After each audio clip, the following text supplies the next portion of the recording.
बाप अपने ही बेटे से परेशान है।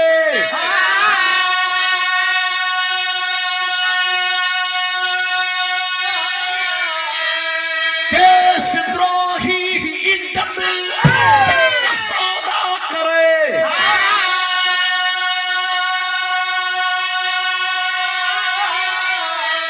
बिक रहा आज पैसे बेईमान है।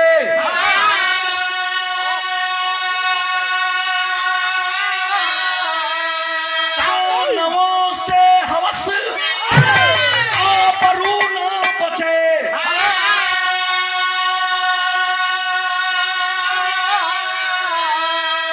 रंग गिरगिट बदलता जो हैवान है।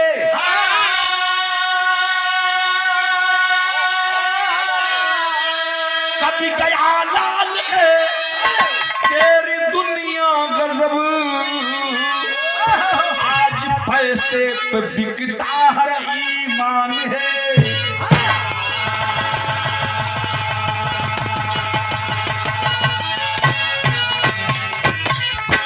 देश परेशान है आज नेताओं से, बाप अपने ही बेटे से परेशान है। देशद्रोही इज्जत का सौदा करें, बिक रहा आज पैसे पे ईमान है। संत महापुरुषों में तमाम महापुरुष हुए, तमाम लोगों की बातें अनुकरणीय हैं, लेकिन मैंने पहले ही कहा कि जो अच्छाइयां हो उसे अपनाइए, जो बुरा लगा वो को छोड़ दे करा। तो ये बात बड़ी लम्हर हो, फिर वहर हम ना जाए जाए। बिरहा की शुरुआत हो गल, आखिर बिरहा हो कहाँ का कैसन हो, जहाँ बैठल रही जा यहाँ तक दिमाग आई। एक लाइन गजल लगी था,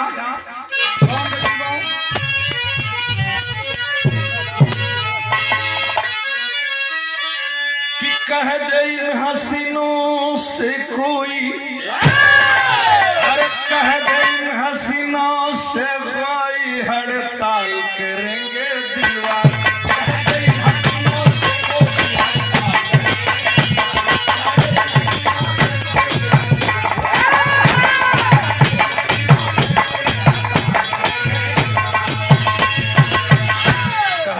हसीनों से कोई ताल करेंगे दिल वाले, जुल्फों को जो तूने लहराया, अरे जुल्फों को जो तूने लहराया पड़ताल करेंगे।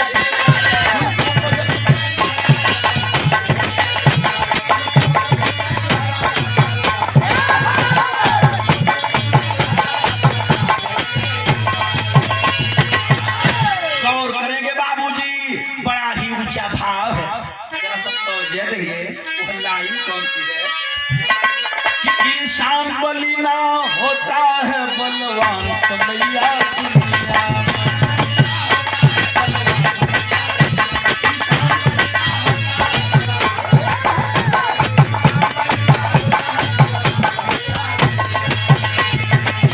इंसान बली ना होता है अरे बलवान समैया दुनिया में। जब करती है खूब करती है, अभी आपने सुना, जब करती है खूब करती है परेशान समैया।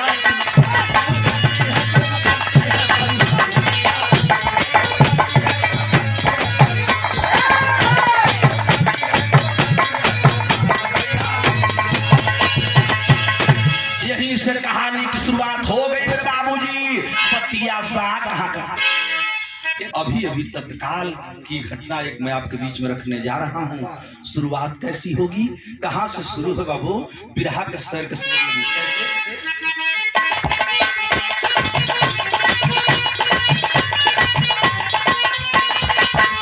लार लार लार लार लार लार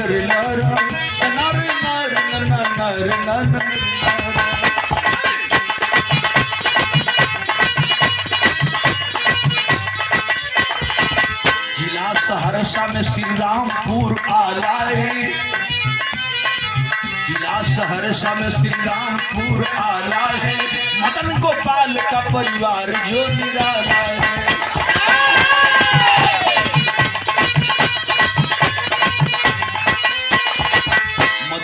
मजदूरी करता डॉक्टर गोपाल हुआ, मदन मजदूरी करता डॉक्टर गोपाल हुआ, मगर एक बच्चे बिना डॉक्टर बेहाल हुआ।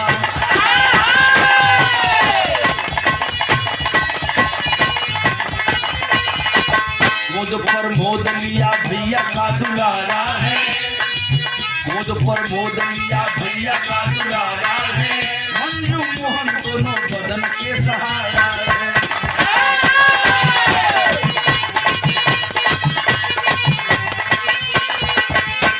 धरता पर है वृष्टि है आषाढ़ हुई, जिला सहरसा के कोसी नदी में बाढ़ हुई।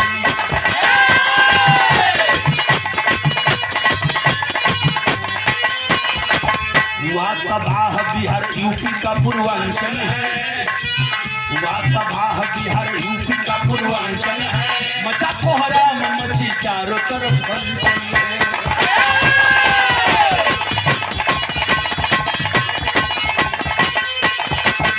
सारसा जिला बिहार के अंदर रहने वाले श्री रामपुर, एक छोटा सा गांव, श्री रामपुर गांव था कहाँ? सारसा जिला के अंदर जब जाएंगे बिहार में एक नदी बहले, जो नदी का नाम है कोसी नदी। बाढ़ जब पूरे देश में कम होती है, हमारे उत्तर प्रदेश में कम होती है, तो बिहार में सबसे पहले अगर बाढ़ आवले तो कोसी नदी में आवले। कोसी नदिया के ठीक किनारवा एक बंधा रहल, बंधा के किनारवा एक गांव रहल, जो ने गौवा का नाम रहल श्री रामपुर। श्री रामपुर के रहे वाले दुई भैया, बड़का भैया का नाम मदन, छोटका भैया का नाम गोपाल। बड़का भैया मदन मजदूरी धतूरी कह के छोटका भैया गोपाल के पढ़ा लिखा के डॉक्टर बना दिलन। संयोग से शादी भी हो गई, बियाह भइल, दुल्हन भी आ गई। ये चचा 15 साल बीत गई, छोटका भैया गोपाल का कोनो औलाद लड़का बच्चा न भइल, लेकिन बड़का भैया मदन का 3 ठे लड़का हुआ। बड़का लड़का का नाम प्रमोद, उसे छोट एक ठे लड़की रहल जो के नाम रहल मंजू, एक ठे छोट एक ठे लड़का रहल जो के नाम रहल मोहन। भैया मदन अपने बड़का लड़का के गोद दे दिलन। डॉक्टर साहब प्रमोद जी लेकर के आए अपने डॉक्टरी पर, डिस्पेंसरी पर, और उसको हमारे भाई का बच्चा है, पढ़ लिख लेगा, कंपाउंडर रहेगा, डॉक्टर बन जाएगा, परिवार सज जाएगा, यह दिमाग में पाले पोसल लगना। ई तो लड़का डॉक्टरी पर हो। तब तक बिहार के अंदर एक बहुत बड़ा तूफान आया मेरे बाबूजी। हमेशा हमने देखा है, आंखों से देखा है, जब नेपाल पानी छोड़ता है तो घाघरा हो, गंगा हो, ताप्ती हो, कोसी हो, हमारे तरफ प्राप्ति नदी हो, पहाड़ों में जब इलाका फंसता है सारी लोग तबाह हो जाते हैं।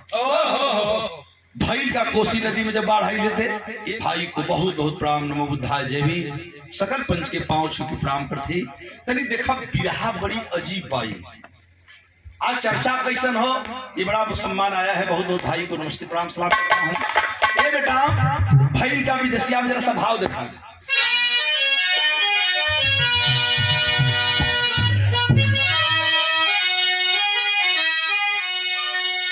कि बन्हावा टूटली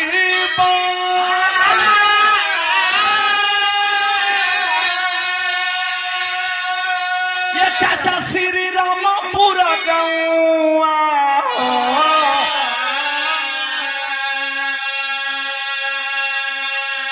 अरे सुतले बहाइले मदन दुनो रे पारानी,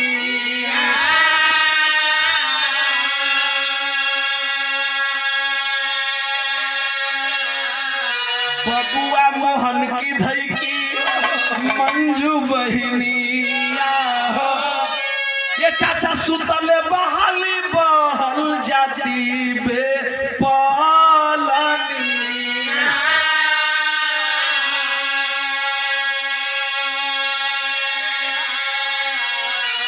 बिहार के कोसी नदी में जब बाढ़ आई मेरे बाबूजी, जौने बधवा के किनारवा श्री रामपुर गौवा रहल, पनिया इतना बढ़ल कि ठीक वही समनवा बनहवा चुवत चुवत टूट गए। टूटा कब? रात को ठीक 11:15 बज रहे थे। 11:15 बजे रात के बंधा टूटल, खाना खा के पूरा गांव सुतर रहल चचा। जब बनवा टूटल, बहत बहत पनिया का धार इतना तेज भइले चचा, वो सामने जितना पानी का धार चलल, जितना घर रहल कुल बही के ओई नदी में बहा गईल, आ पूरा गौवा नदी हो गई।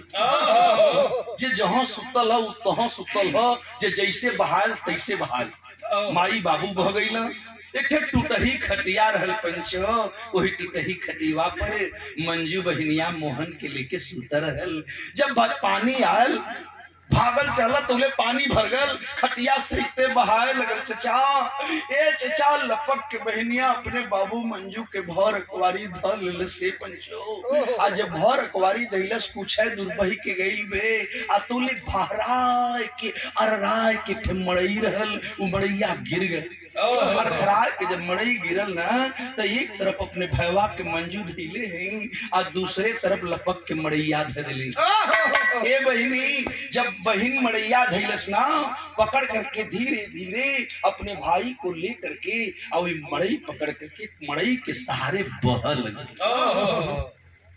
बाते बाते कोसों दूर चली गई अपने भाई को लेकर के बहन। और जा करके बाबूजी, जब पानी बढ़ल चारों ओर, तो आप लोग देखले हुए जहाँ नदी होखले, नदी के धार होखले बगलिए में बाय, उदाहरण न देवे के बाद जाए के देखा नदी के किनारे अक्सर बबूर का पेड़ देखा के मिलेला। कुछ दूर मड़ैया तो बहत गई, लेकिन कुछ दूर जाए करके काम होगा। का होगा तनी देखा कि बबूरा के पेड़ा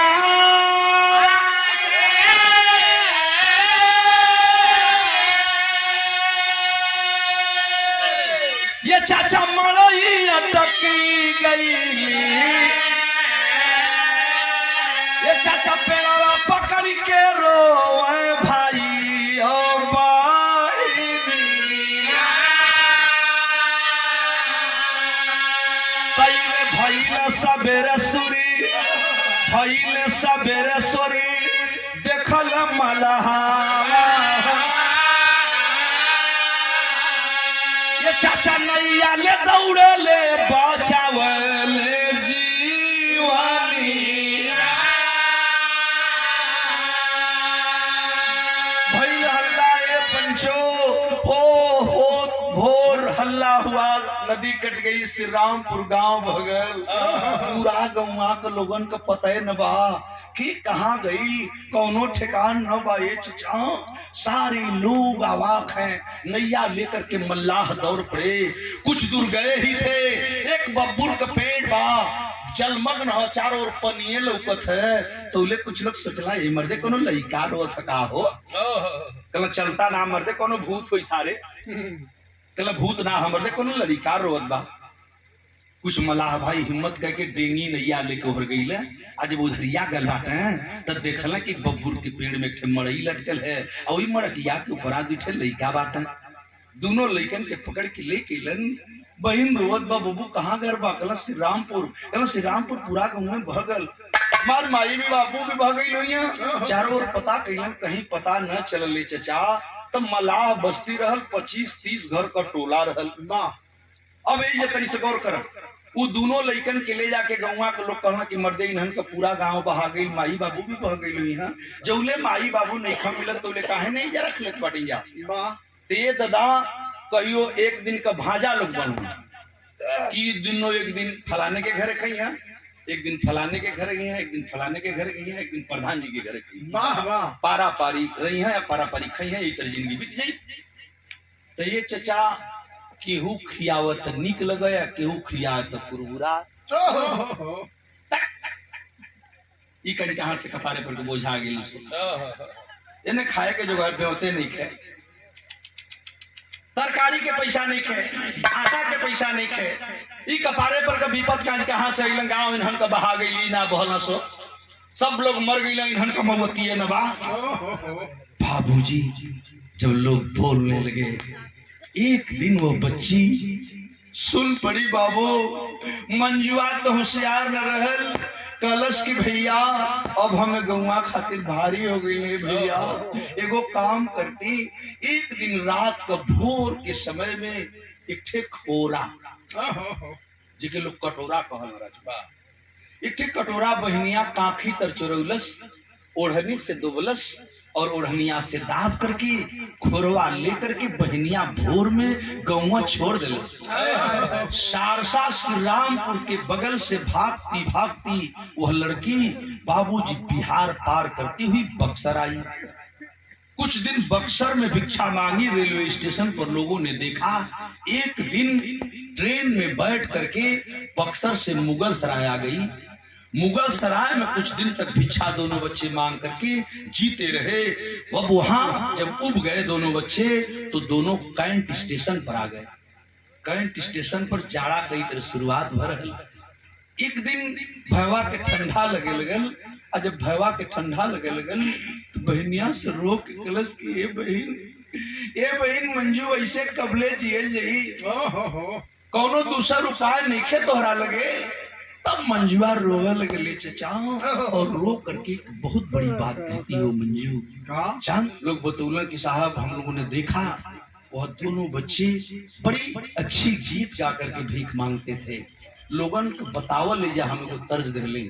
फिल्म का नाम नीलकमल।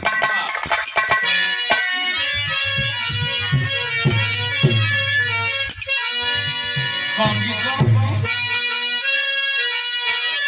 बाबुल की दुआएं लेती जा तुझको सुखी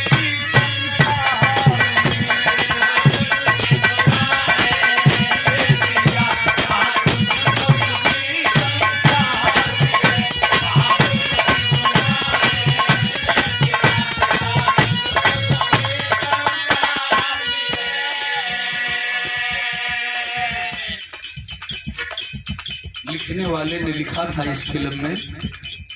मैं बताया कि सारे लोग बैठे हैं, बहुत ही लोग ज्ञानी हैं। किसी बेटी के लिए लिखी गई ना, रे बेटी है, बाप की दर्द है। देखो तुम लोग समझो कि बाप बेटा के लिए झंकता है, लेकिन मैं आज मंच पर बोल रहा हूँ, हमारी भी बेटियां हैं, आप भी बेटी हो।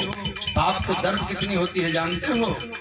बेटी की जब बिडोली उठती है तो बाप का कलेजा बोलता है, जिस गीत में दर्शाया गया। क्या बोलता है? मैं के कभी ना याद आए,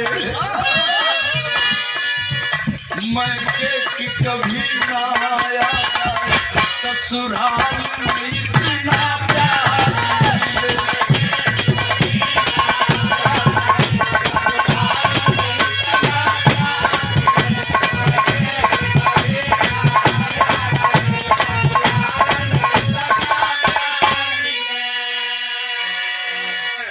हजारों रुपए का पुरस्कार आया है। आप ही जैसे लोग गौरी शंकराचार्य जैसे लोगों को पैदा करते हैं। मैं आपके चरणों में प्रणाम करता हूँ। शादियाबाद की धरती से सर्व समाज के लोग बैठे हुए, आपके चरणों में प्रणाम, सकल पंच के प्रणाम। नमो बुद्धाय जय भीम। जरा से मेरी बात दिमाग से न हटे। बनारस में लोग बताऊंगा कि लड़कवा जब भीख मांगन आचार्य जी तो बड़ा नीक बात कहा। जानो थी का कहा? दे दो पैसे वो चचा, दे दो पैसे वो चचा, जिससे रोटी आधा। दो पैसे वो चचा, जिससे रोटी आधा।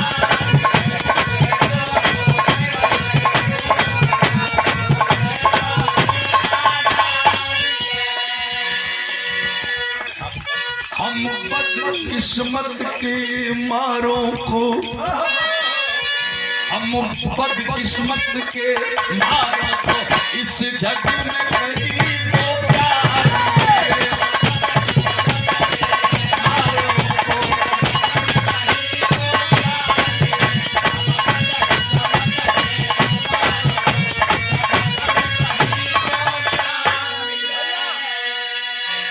हमें छोड़ गए मम्मी पापा,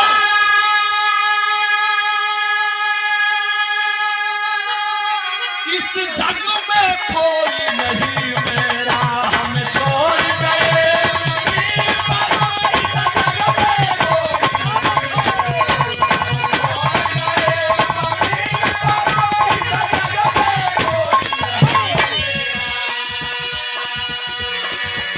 दीनों पर दया करने वाले, दुखियों का भला करने वाले, तेरा हरा भरा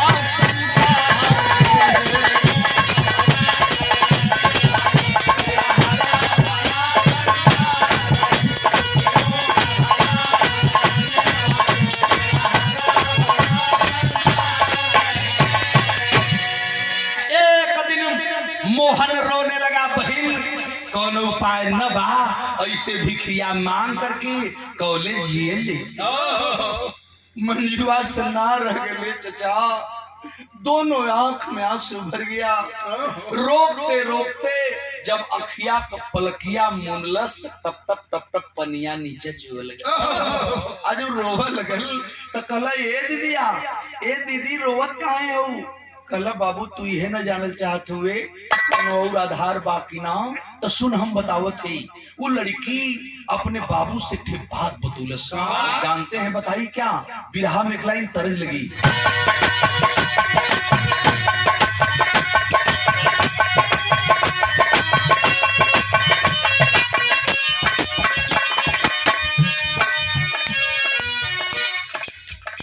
यही पार गंगा माई,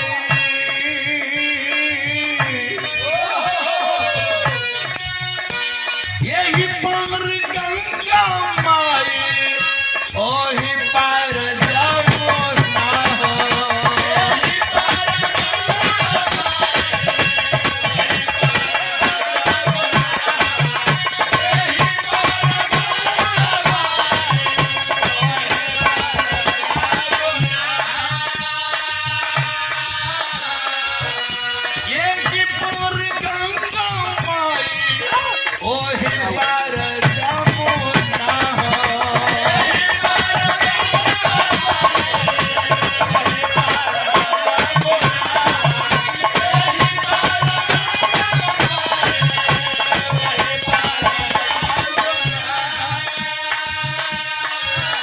बिचारा में माला मोरा गजबू, तेरा वादन है हो। बिचारा में माला मोरा गजबू,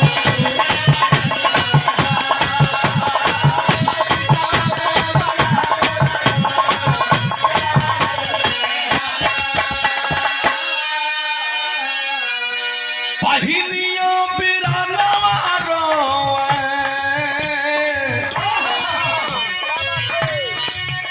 पहिनियों बिरानवा रोए, भर के नया नवा रोए।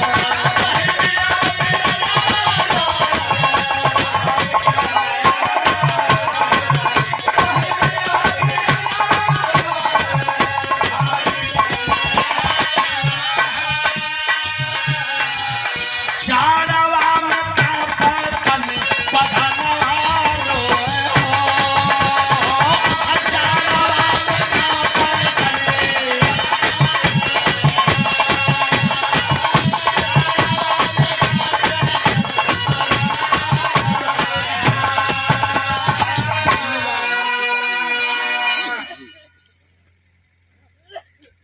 ये हमारे बड़े भैया सम्मानित आदरणीय, बहुत बहुत अभिनंदन, आपको प्रणाम करता हूँ, पूरे परिवार को प्रणाम। तथागत भगवान गौतम बुद्ध की अनुकंपा परिवार पर लगा, सकल पंच को गौरी शंकराचार्य का प्रणाम स्वीकार हो। भैया हो वही रात के कलश ये भैया, मोहना तू यह न जानल चाहत बारे रे कि हमन कहिया ले भीख मांगल जाई ना, ई बनारस आ तू नहीं खे जान, तू छोट रहले रे बाबू। वाह, कहलन का मतलब? तब वो लड़की बतावा दो ही रात का कि मंजू से, अरे मोहना से मंजू तब भाई एक दीना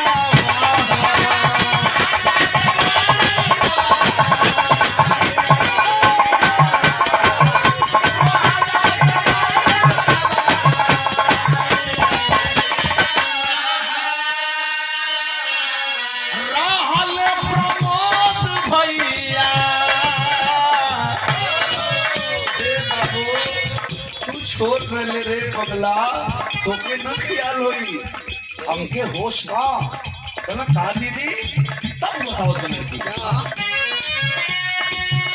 राहल प्रमोद भैया बड़का बिराया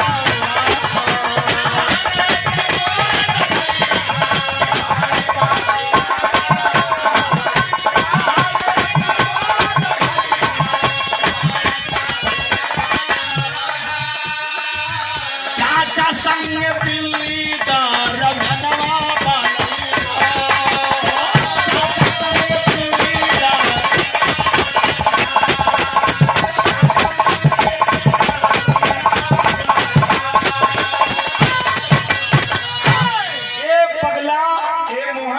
बाबूजी अकेले नर लड़े आप बाबू का हमान तो ये जन लड़का ना है कल की दीदी तब कल हमारे को चचा रहल कल की ये दीदी चचा का का नाम रहल कल की चचा का नाम गोपाल रहल कल की चचा हाँ चाचा हमार डॉक्टर हुआ ये दीदी तो कहाँ रहेलन कल दिल्ली में रहेलन कल की ये दीदी तो चल तू दिल्ली तो हमार चचा भी मिल जाता कहला कि चचे ना हम दोनों दुए औलाद नरली रे पगला हमारे को बड़ भैया रहला उनका नाम प्रमोद रहल तो हमारी भैया के हमार चाचा हमारी बाबूजी से मांग लेलन जेके हमन गोद कहिला गोद ले लेलन आ लेके गईलन अपने डॉक्टरी पर वो डॉक्टर हुआ लेके दिल्ली में रहेलन तौले तो मोहना के मुंह से निकल गई कि ये दीदी चल तू दिल्ली तो हमार भैया भी मिल जाता हमार चचा भी मिल जाता तो हमार कहीं भीख मांगल छूट जाई ए चचा एक दिन भइल 2 दिन भइल 4 दिन भइल एगो ट्रेन चलेले मुजफ्फरपुर टू दिल्ली यही रास्ते से चलेले हमरा बेलथरा रोड से निकल के आवेले वो ट्रेन जो ट्रेन का नाम रहल Lichchavi express Banaras cantt station पर एक दिन बैठल लोगन से पता चलल कि यह दिल्ली जाले दोनों लड़का वही ट्रेन में बैठ गए आज जब दोनों लड़का दिल्ली वाली ट्रेन में बैठलन बिहान भइले सवेर होतो दिल्ली पहुंच गई आज जब दिल्ली पहुंचलन ये चचा देखा यह जमाना तो बड़ा खतरा चीज बा जब लड़का दिल्ली पहुंचलन ए दीदी तो बड़ा बड़ स्टेशन बा यहाँ अगर चाचा नाई भेटे हैं तब वो हमन मांग के कुछ दिन जी जाइए कल की पगला जरूर भेटे कता कनो पता ले ले हूँ अपने चचा के अंदाज पर कल के यही स्टेशन रह जाए तो कहीं न कहीं पता चल दिन गुजारे लगला एक दिन एक घटना घटती है वो दिल्ली स्टेशन पर जब दोनों बच्चे वहां पहुंचे तो देखा बिहार गजब हो गया कैसे बता अरे सिकंजा में फंसेला सिंहनी खाल पहन की दरले खूनी मोबाइल फेसबुक व्हाट्सएप पर अभी अभी मैसेज चल रहा था गाड़ियों में बच्चे चुराने वाले लोगों की गिरोह घूम रही है किडनियां निकाली जा रही हैं बच्चों को संभाल लीजिए बच्चे अपहरण किए जा रहे हैं याद आया और जब ये घटना में पढ़ा बाबू कलेजा फाट गया मजबूर होकर के कलम उठानी पड़ी ये चचा वही दिल्ली स्टेशनवा पर दोनों लड़का 2 4 10 दिन बितौला आ तौले एक दिन एगो घटना घटल कौन कि दिल्ली स्टेशन शाम में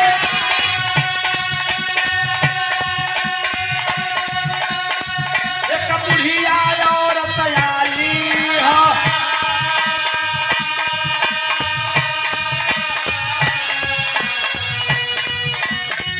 मंजू मोहन को बहला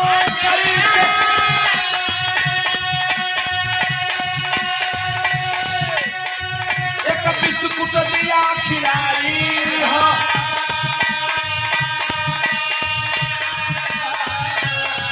धीरे धीरे जब नशा भरल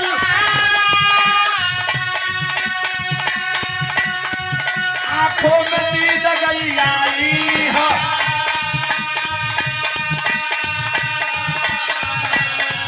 टेम्पू पर लादी दोनों को टेम्पू पर लादी दोनों को ले भरिया गंजन लादी ले भरिया गंजन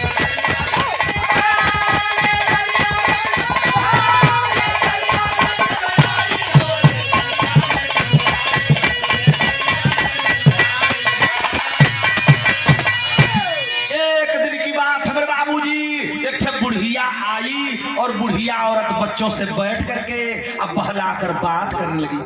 जब बतियावे लगल, बेटे तुम्हारा कहाँ घर है, कहाँ के रहने वाले हो, तुम्हारा नाम क्या है, वो लड़का का जाग बुझलन न बतिया, अपन भेद बतौलन। माई हमन बिहार के रहे वाले ही, हमन बिहारी ही माई, तू जान के का करबू, दिल्ली में कहाँ रहेलू, यहाँ कैसे इला सोकल, यहाँ मन के पता तो कुछ न बाओ, लेकिन हमार चचा डॉक्टर हुन, हमार भैया भी वही डॉक्टरी पर रहेलन, वो डॉक्टर हो गई बा। जब लड़का बतौला, धीरे धीरे बुढ़िया आवा जाए शुरू कैलस। ये चचा बुढ़िया भी शाम को कुछ ले करके आती थी, बच्चों को खिलाती थी। धीरे धीरे बुढ़िया वो अपना जाल में इतना फंसोलस न कि लड़का वही बुढ़िया का बात माने लगलन। ये एक दिन की बात है बाबूजी, 2 बिस्कुट का पैकेट और बुढ़िया खरीदती है और खरीद करके ले करके आई, लेकिन दोनों पैकेटवा में अंतर रहल। एगो बिस्कुटवा का पैकेटवा जो ले रहल वो अपना खातिर ले रहल, और दूसर का पैकेटवा जो ले बा वो बचवन के ले बा। लेके गई, दोनों पैकेट देती है और दोनों पैकेट को रख करके पुनः एक पैकेट उठा लेला, लेकिन जवन अपना के किले रहल उह बिस्कुटवा उठौलस। एक ठे बिस्कुट जब लड़कन के देहला वो खाए लगला, आ ये चचा जब खाए लगला न तो धीरे धीरे एगो खैला, दूगो खैला, तीसर का बिस्कुटवा खात खात दुल्हन के ओंघाई लगा। आ जब नींद आवे लगल तो ये चचा दोनों बच्चे वहीं सो गए बाबू। जब लड़का सो गईलन, एक ठे टेम्पू वाले के बुलुलस, और टेम्पू वाले से पहले ही बात तय थी। वो टेम्पू पर दोनों लड़कन के लोग लदल और लाद करके ले करके दिल्ली में एक दरियागंज मोहल्ला पड़ता है। जो भैया गए होंगे देखे होंगे, जो नहीं देखे होंगे मैं बता रहा हूँ, लाल किला से दक्षिण तरफ जब जाएंगे, ठीक लाल किला के दाहिने तरफ दरियागंज मोहल्ला की शुरुआत हो जाएगी। वह दरियागंज मोहल्ला डॉक्टरों की खान है। लेके गई, जहां सौदा तय रहल या लड़कन के देलस, लेके तो चल गई। रात का जब 11 बजल, डॉक्टर जब अपने काम से खाली हुए, एक कंपाउंडर गई, जाके खाना में देखलस, कहला रोज त लइकवा अइबे करलस, लेकिन आज जो दुनू आल हूं देखत में तो भिख मंगा लगत हूं से कपड़ा से। लेकिन एक लड़का थोड़ा सा कम उम्र का है, लेकिन लड़की बड़ी खूबसूरत है। वो साला के दिमाग में बात नाचे लगल, बाबूजी अब यही दिमाग लगई है। गई सोचलस कि रोज जवन कमुआ करीला वो तो हम करबे करब, लेकिन लेवा एगो आज नया काम कैली। जौले चाचा हमार, जौले हमार डॉक्टर लोग खाली हुई, तौले हम एक दूसर काम कैली। वो एगो बिस्की का बोतल दारू निकलस, ले आए के रखलस हुईजा बगल में, कप रखलस, 1-2 पैक बना करके आइए चचा जब 1-2 तीसरा पैक मरलस, शरीर में जब गिरगिट रेंगा लगल, वह गरीब बच्चे की जो शरीर पर समीज थी फाड़ दिया कमीना चचा, असमझिया फाड़ दिलस कर कर कर कर लड़कियां अर्धनग्न हो गई। लड़की अर्धनग्न हो गई तो बेहोशी हालत में है बच्ची ना। सोच गया कि आज जो मैं कभी नहीं किया कुछ करूं, शरीर अर्धनग्न हो गई। वो कमीना अपन कपड़ा निकाला, शर्ट निकाला, पैंट निकाला, कच्छा बनियाइन पर गई, चौथा पैक मार लेलस, दारू का नशा गिरलस, लड़की के शरीर को सहलाने लगा। देखा बाबूजी हमन इतना जने बैठे, सब लोग घर को हम बतौली पहले की सबके उखी पतई हैं, आपके घरे भी बेटी हैं, हमारे भी बेटियां हैं, संसार में सबके घरे बहन बेटी हैं, कोई अछूता न बा। वो नशा में भइल जब लड़किया का शरीर सहलावे लगल, तब हम इतना जने बैठल हैं, एक शरीर से जब दूसरे शरीर का स्पर्श होला तब बदन में गर्मी आवल। लड़किया के धीरे धीरे जब गर्मी आवे लगल शरीर में, तो लड़किया कन मनाए लगल। जब कन मनाए लगल तो सारे के लगल कि होश में आ जाई। लप दे उठौलस, प्लास्टिक का शरीर रहल, दोनों बहिया में बांध करके और ऐसे तलस। मेज पर लड़की सुतावल रहल, कोई मेजवा की पिछला पैवा में दोनों बहिया कस के बांध दिलस, दोनों पैर में रस्सी लगा करके आगवा वाला मेजवा के पैवा में दोनों पैरवा बांध दिलस। जब हाथ कसाईला पैर जब कसाए लगल तो ये चचा जब न सोलैकी के कसायल गोड़ के तो धीरे धीरे मंजुआ के होश आ गया। वाह और जब होश आया एकाएक धीरे धीरे आंख मिचती हुई आंख खोल पाई, बाँ उठावा बनल बा, गोड़ बनल है। भैया हम यहाँ कैसे? आप के हुआ भैया? चुप चुप उठा लिया अस्तूरा, कमीना कुत्ता हरामजादा, चाकू उठा लिया, कहा है बच्चे बोलोगी तो तेरी जुबान काट दूंगा, आगे बोलोगी तो गर्दन काट दूंगा। चुप चुप चुप। अब वो डरा के कांपा लगल। थोड़ी के बाद फिर गई, फिर दारू उजले लगल, ना रगल मंजुआ से। और जब मंजुआ से ना रगल तो बिरहा में वो एक टाइम का तर्ज लगी।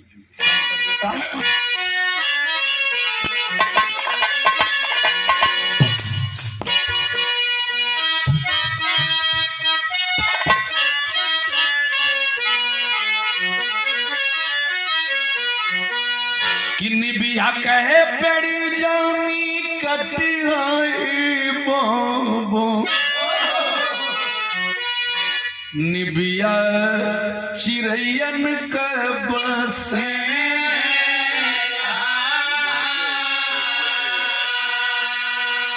आहो साबेरे उड़ी जई है चिरैया, रही जई निबिया का ये चाचा मंजू देखा ली जावा बांधल बदनवा, उठला हियरवा में तौले बगल में सोवल देखली मोहन बीरनवा, झरला नया नवासिनी, झरला नया नवासिनी,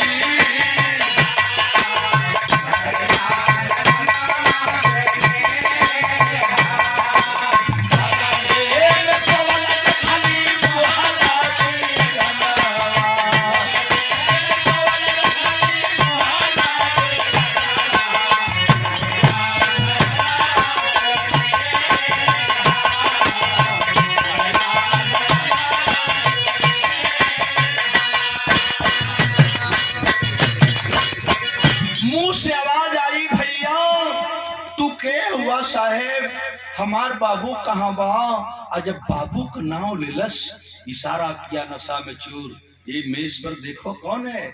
कल हमार भैया। भैया मेजवा पर बेहोश पड़ल हो, कोई तरह नशा में सुतल हो, बेहोशी के दवाई खरीले हो, नशा में हो। बाबूजी जब वो समझ गया कि ये इसका भाई है, कहा है लड़की अब सुनो, तू बोलेगी तो तुझे तो मारूंगा ही, तुम्हारे भाई की जिंदगी भी ले लूंगा, काट डालूंगा इसकी जीवा को। ना बोलो, कांपा लगल। नशा में चूर आदमी जब बंडी निकाले लगल, ये चचा वो लड़किया से ना रह गई, मुंह से एक शब्द निकलल। और जानते हो क्या बोल गई है? कि बचपन में छूटल माई बाबू के घर, दुहाई दे गई कलश के भैया छोड़ दो, भैया छोड़ दो, हमरा के छोड़ दो हो, ये भैया छोड़ दो, हम भिख मंगा है, अपना घरे चल जाई, ना घरे जाई तो भीख मांग के खाई। हम यहाँ विपत के मारल आई हैं, रोवत रोवत लड़की के मुंह से निकलल एक शब्द कि बचपन में छूटल माई बाबू के चाचा संगे भैया कहवा गैया पार,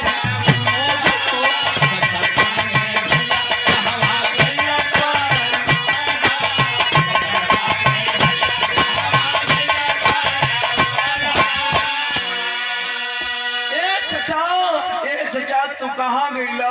हमरा भैया प्रमोद के खोजत हम यहाँ तक ले चलेली, तू भेटैबो न कैला। आज हमारा आबरू खतरा में बा, लगत बा बेटिया तो तोहरी आबरू लुटा जाई। चाचा कहाँ हुवन, भैया कहाँ हुवन? जब बतिया लड़किया रोवे लगल न चचा, तो हमहन के देखले ही आप लोग जानीला। लोग कहल कि कोस कोस पर भाषा बदले, कोस कोस पर बानी।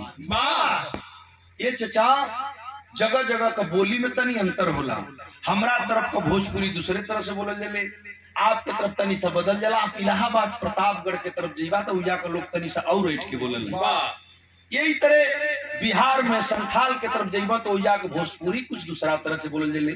जब वो लड़कियां रोवत रोवत भैया प्रमोद भैया चाचा का नाम लेत बा, तो वो जौन दारू पी के नशा में चूर रहल, एक बाई कप रखा और कहा के लड़की क्या बक रही रे तू, कहाँ की रहने वाली है, क्या नाम है, किस चचा की बात करती है, किस भैया की बात करती है? अब ना रह गल मंजुआ से कल चचा हमके छोड़ दा, हम बिहार के रहे वाले ही माई बाबू बाहर में बगिले कोई न बा।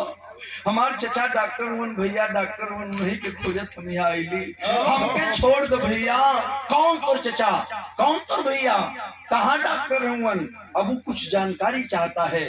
पुनः वो लड़की रो पड़ी और रो के कहलस का, मान्या इस परिवार की सुजोग्य शिक्षिका मान्या कनक लता जी पुत्र वधू है स्वर्गीय पूज्य पिताजी की, आपकी तरफ से पुनः जो है 200 रुपए का पुरस्कार सम्मान आया है और 2 चरणों में हार्दिक अभिनंदन। नमो बुद्धाय, जय भीम। तरक्की मिले, पूरा परिवार तरक्की करे। आज हम इतनी से गौर करब, बिरहा के बात बिगड़न, दिमाग तनिको हटी, बिरहा बिगड़ी।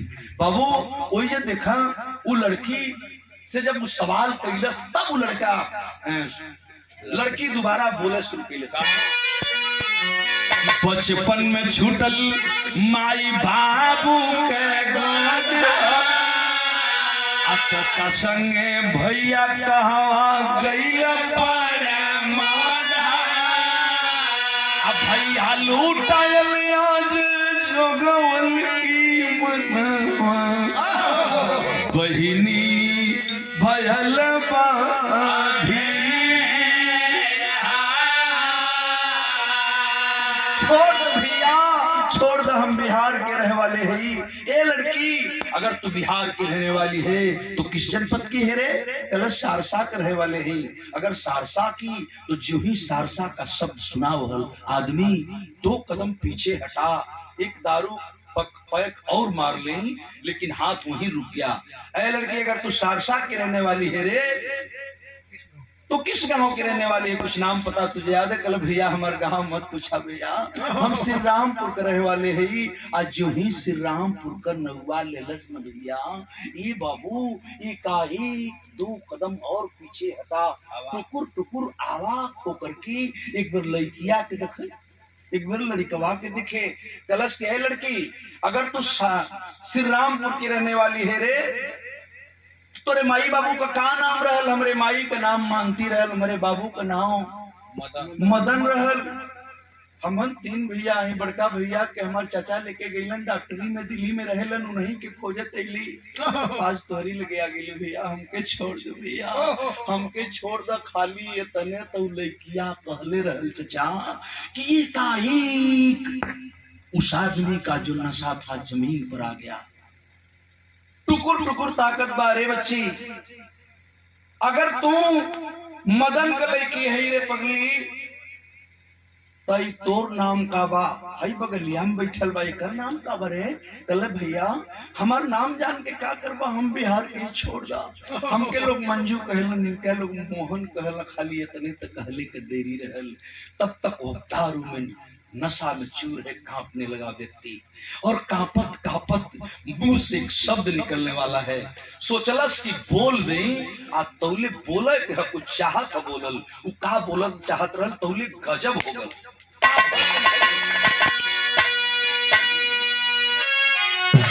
मंजूरो मार बल ही जनवा हमारे भैया, अरे मंजूरो मार भल ही जनवा हमारे भैया, जनी लुटिहाई झटक मोरी खजनवा हमारी भैया आवा का प्रमोद भय मंजू बहिनी कैसे हम बतलाई कि हम तोर भैया प्रमोद बाटी कैसे हिया मनाई। ए पगली अब हम कैसे बताएं कि हे पगली हम ही तोर भैया प्रमोद हैं। ए चचा ऊ प्रमोदवा बतावल चाहत बा कि हम प्रमोद हैं लेकिन प्रमोद शब्द के मुहवा पर रुक गई बहरा ना निकलला तवले भइल का कि तवले जागल अरे तवले जागल सोवल मोहन बीराना हमारे भैया अरे तवले जागल सुतल मोहन बीराना हमारे भैया स्कूल उठा के मरला वही छानावा हमारे भैया।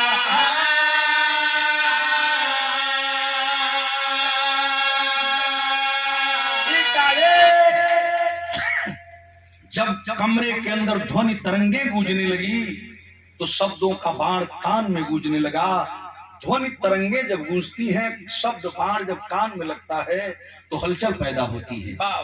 वो लड़का के कान में जब शब्द बाण लगल धीरे धीरे बाबूजी उस लड़कवा के होश आ गए। एकाएक जब आंख खुली देखला बहिन अर्धनग्न हो, फराक फटल है, कोई आदमी खड़ा है अर्धनग्न है और बगल में जब दारू की बोतल देखला समझ गया लड़का कि वो ये आदमी नशा में है, कहीं हमरे बहन के मारे तो ना जात बा। वो लड़का का बुद्धि ना जितना समझ में आवल बा उतने समझ में आवल।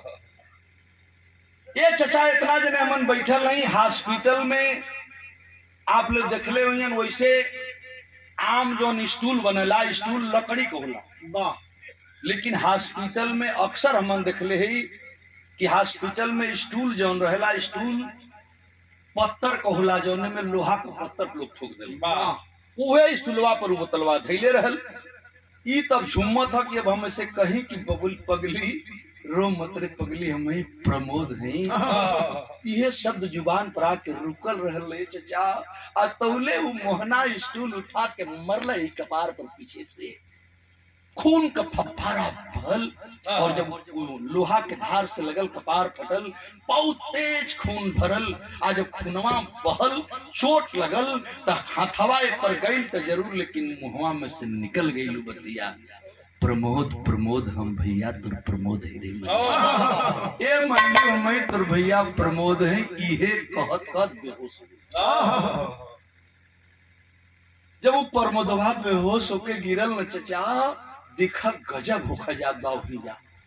एकाएक वो मंजू बोल पड़ी अरे भैया भैया उठा रे भैया उठा जोने भैया के खोजत हम निहाल गई रे पगला भैया मिलबो कहीं तो तू मार दिल रे पगला हमरे भैया के मार दिल रे भैया हमार प्रमोद हुन। आ जब बहनिया कलश की भैया हुन मोहना उठल हाली हाली बहन का खोल करके बंधा आ दोनों भाई बहन उठ करके ओढ़नी अपन उठा के बहनिया भैया का कपड़ा का खूनवा बांधने लगी बांधने लगली तवले का भइल अब तनी हई देख मेरे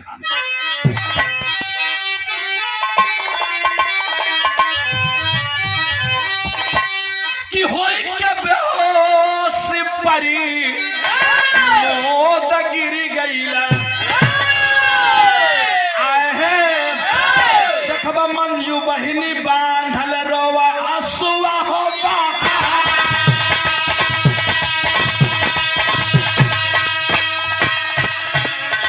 मंजू बहिनी बांधल रोवा असुआ हो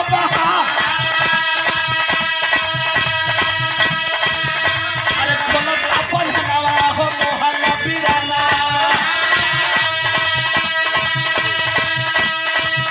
अरे बोलत के बनहनवा रे मोहन बीराना अरे भैया प्रमोद हुआ गरवा न लागा ये भैया प्रमोद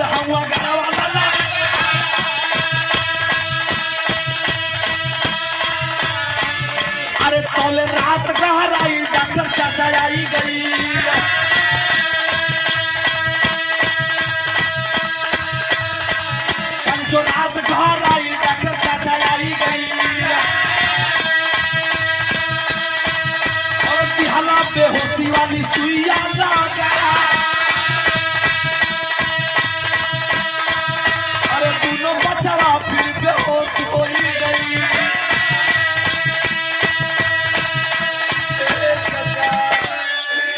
चचा बजर पर गए हो, चचा बजर पर गए हो बाबू।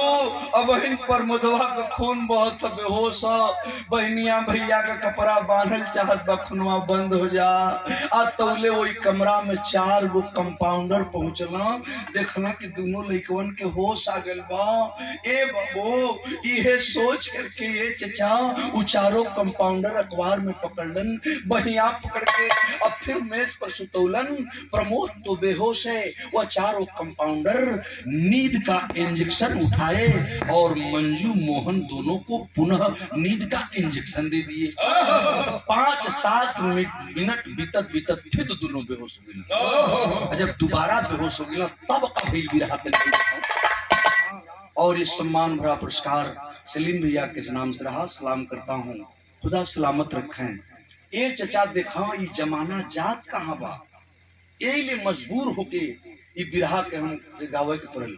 या लोगों की सोच कितनी गंदी हो गई। वह डॉक्टर जिसे हम भगवान कहते हैं, चारों कंपाउंडर आए, दोनों बच्चों को इंजेक्शन दिए नींद का। दोनों बच्चा वो सूत गई। जब दोनों फिर बेहोश हो गई, लोग देखना प्रमोदवा के चोट लगल है, प्रमोदवा तो सुतल है। आप तौले डॉक्टरी का काम जब खत्म हो गया तो हेड डॉक्टर, वह डॉक्टर चल दिया जिसके विषय में मैं आपको चर्चा किया था। वो हेड डॉक्टर रहल, वो चलल तक फैल का तरी देखा कि दोनों बचवा फिर बेहोश हो गई।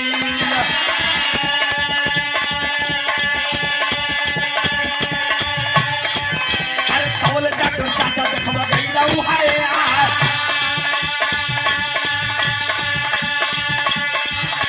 तौले डॉक्टर चाचा देखवा गई रहू हवा। अरे मंजू बहनिया कसिनवा चिराई, यही मंजू बहनिया कसिनवा चिराई।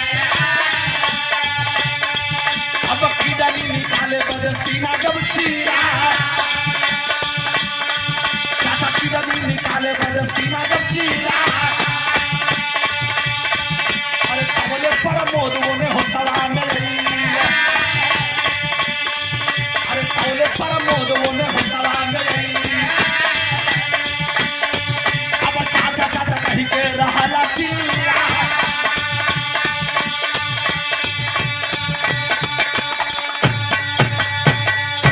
उस डॉक्टरी का हेड डॉक्टर पहुंचा जो डेली बच्चों को चुरा करके मंगवाता था और डेली जो काम करता था, बच्चों की किडनी आंखें गुर्दा निकाल करके जो बेचता था, सप्लाई करता था। उठा लिया अस्तूरा, चीर दिया सीने को। मंजू बहन का सीना चीर करके बहुत आराम से किडनी निकाल ही रहा था कि तौले प्रमोद की होश आ गई। आज जब होश आई तो देख समझ गई, कहलस कि ओ हो ये हमार चाचा आ गईलन जवन रोज दूसरे लड़का के संगे हमन करीला, वो हमरे बहन के साथ भी करी है, भाइयों के साथ कह दी है। वो प्रमोद बोले लगल, कहला चचा रुक जा, चचा रुक जाओ। तब तक वह किडनी धीरे धीरे सीने से ऊपर आ गई। डॉक्टर की निगाह है कि कहीं चोट न लगा। कौन यंत्र होला लोग बतावला, बाबू जानत हुई है। उमे लोग रख देना तो बहुत दिन तक जिंदा रहला। लोग कहना किडनी आंखें से बदल जा जल्दी, प्रत्यारोपण कई जले दूसरे में लगा दी जल्दी। आप लोग सुन ले ही देख ले। ये बाबू वह डॉक्टर किडनी निकाल ही रहा था कि प्रमोद को जब होश आया है, जहां दारू का बोतल होकर रखल रहल, बतौली कि वहां भी अस्तूरा पहले से हो। उठा लिया अस्तूरा, कहा चचा ए चचा रुक जा चचा, बुरे काम का बुरा नतीजा ना मानो तो कर देखो, जिसने जिसने किया है यार उसका घर देखो। ये चचा रोज दूसरे की लड़का का किडनी निकालत रहला, गुर्दा आंख निकाल के बेचत रहला ना। छोड़ दो चचा, ये दूसर कोनो न बा। ये चचा ये हमार मंजुआ बहिनी बा, और हमार मोहन भैवा बा। वो चाचा सुने काहे के वो तो अपने सूर में हो, लेकिन बर्दाश्त नहीं हुआ। पीछे से चाकू उठा करके खचा खच अपने चचा के पीठ पर ही 4 चाकू वार किया। जब जमीन पर गिरो, कंपाउंडर जो खड़ा हुआ गनगन कांपा लगना, प्रमोदवा हमके मत मरी बाबू ना, इन्हें चाकू मत लिया, मन तो भाई ही। गुस्सा में लाल है, समझ गया वह प्रमोद गया और डॉक्टर साहब की लाइसेंसी रिवॉल्वर अलमारी में से निकाल करके लेकर के पुनः आया और ला करके और कांपते हुए कंपाउंडरों की तरफ देखता है। अपनी बहन के सीना के देखलस, बहन की शरीर लाश बन गई है, मर गई थी मंजू। मोहन की तरफ देखता है, नहीं बर्दाश्त हुआ और बाबूजी तान लिया पिस्टल और ठाए ठाए चारों को गोली मारा। चाचा की तरफ बढ़ल, और जब चाचा की तरफ बढ़ल तो एगो बात करके गोली मारा जाता उगड़ी का। प्रमोद करता कह जाता है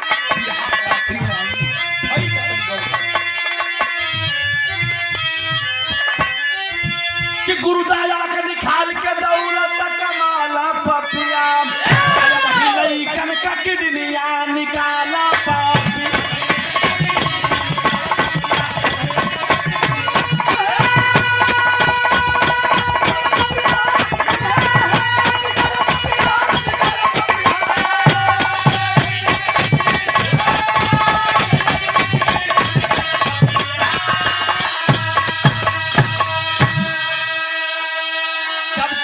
की आवाज हुई मेरे बाबूजी, तो आप जानते हैं शहर का माहौल है। जब ठाए ठाए गोली चलल तो शहर का लोग घेर लेना मकान। ये रतिया का गोली कैसन चलत है।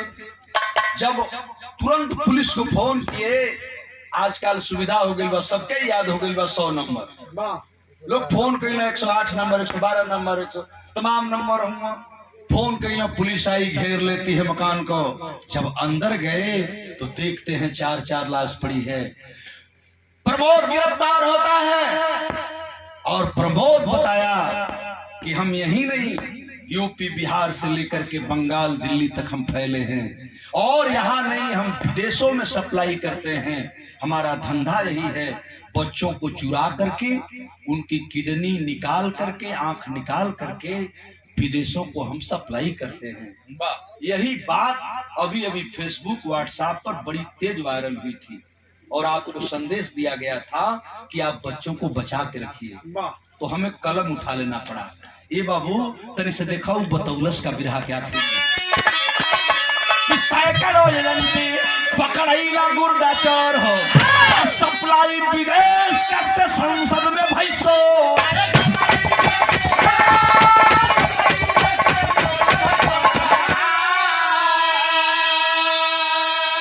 पता चले ना ऐसा गिरोह पाला पापिया, लइकन का किडनिया निकाला पापिया।